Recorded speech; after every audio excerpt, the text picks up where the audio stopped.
یو زنانه باره کې حدیث مبارک کې واقع لیکل شوی دا. یو زنانه رسول الله صلی الله علیه وسلم ته عرض کوي و یا رسول الله صلی الله علیه وسلم زمانه زنا شوی دا ما ته سزا راکړه دنیا کې چې آخرت کې سزا نه بچ شم. نور څومره عجیب خبره. زنانه په خپل رسول الله صلی الله علیه وسلم ته عرض کوي یا رسول الله ما پاکه کا ما زنا شوی دا. نبی علیہ الصلوۃ والسلام ته مخ اړوي چې کېدای شي بس خبره بند کی خاموشه پاتې شي او توبه وکړي الله پاک ته هم داسې معاف کړي. زنانه بیا یې یا رسول الله صلی الله علیه وسلم ما زنا شوی دا ما پاکه کا ماته دنیا کې سزا راکړه چې آخرت کې ماته سزا ملو نشي. څلور پیرې په ځان باندې په خپله ګواهي تېره کړله. رسول الله صلی الله علیه وسلم ته فرمایي وایي ټیک ده چې کومه شریعت سزا تا ته سزا ملو شي خو اوس چونکې تا حمل دی په خېټه باندې بچی دی کله چې دا بچی پیدا شي یا نه بعد راشي. په دې کې نبي علیه الصلوۃ والسلام مقصد دا و چې دا بس لاړله توبه یې وباسي الله پاک یې همداسې توبه قبوله کړي. دا خبره چې همداسې پاتې شي ښه نبی علیہ الصلوۃ والسلام مقصد پکې دا ازنانا نه میاشتې بعد راغله و یا رسول الله صلی الله علیه وسلم زما بچی پیدا شول ما ته سزا راکړه زه په آخرت کې سزا نشم برداشت کولی. نبی علیہ الصلوۃ والسلام ته فرمایي اوس دغه بچی تاسو چې کوم قوت کې دی دا بچی وړوکی دی معصوم دی دې ته تاسو ضرورت ده چې ته له شوده ورکړې چې کله دغه معصوم د شودو نه منع شي او په ټیکاله باندې گزاره کیږي بیا راشي. زنانه لاړله اوس منځ کې کال 2 کاله تیر شو.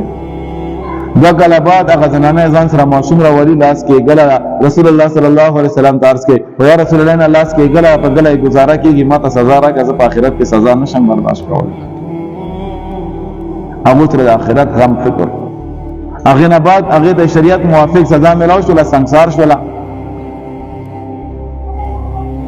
نیوا چې کله سنگسارېدله د وینې څه قطرې د حضرت عمر رضی الله تعالی عنہ په کپړو باندې تارې شولې. نو حضرت عمر رضی الله تعالی عنہ داسې کرکه شان پې وکړله. رسول الله صلی الله علیه وسلم ته فرمایي وای اے عمر وای دغه زنانه توبه د غونډ حجاز په خلکو باندې تقسیم شي الله پاک د غونډ توبه قبول کړي. داسې سچا توبه یې وختله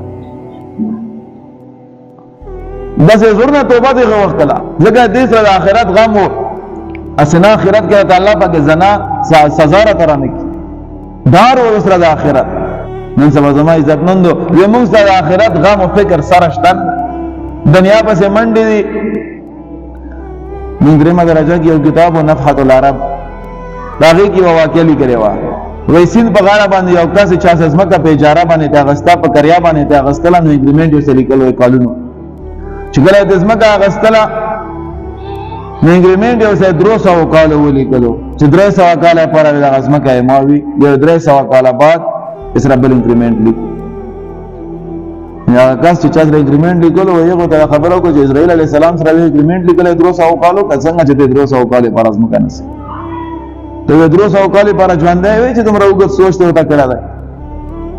زما عزتمندو دا ټول مونږ حال هم دا دی ژوند هم ټول په دنیا کې د ورځو په حساب باندې پاتې دی او سوچ او فکر مې سره 200 کالو کړی وي.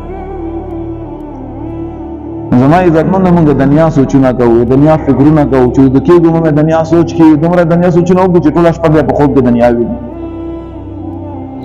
اته رجمه یو مرګري پښتنه کړو کنه سوال کړو د خوب د رسول الله صلی الله علیه وسلم لیدل.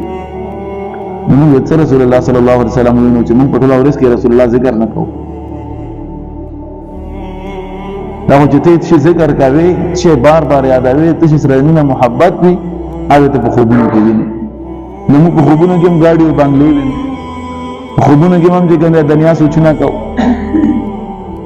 نو لږ خپل دغه دماغ د خپل زړه د دنیا نه هټ کر د آخرت سوچ وکړو او د آخرت تذکرې بار بار وکړو.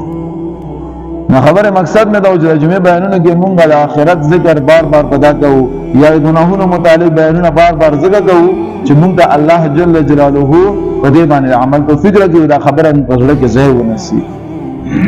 نو الله جل جلاله په قرآن عظیم شان کې فرمایي وذروا ظاهر الاسم وباطنه چې تاسو د ظاهري ګناه نه هم ځان وساتئ د باطني ګناه نه هم ځان وساتئ یعنی د پټې ګناه نه هم ځان وساتو د ظاهره ګناه نه هم ځان وساتو نن د ګناهونو بازار ګرم شوی دی دومره ګناهونه ورځې کېږي چې د حد نه زیات د هر انسان ټوله ورځ په ګناهونو کې اخته وي ټوله ورځ په ګناهونو کې تېره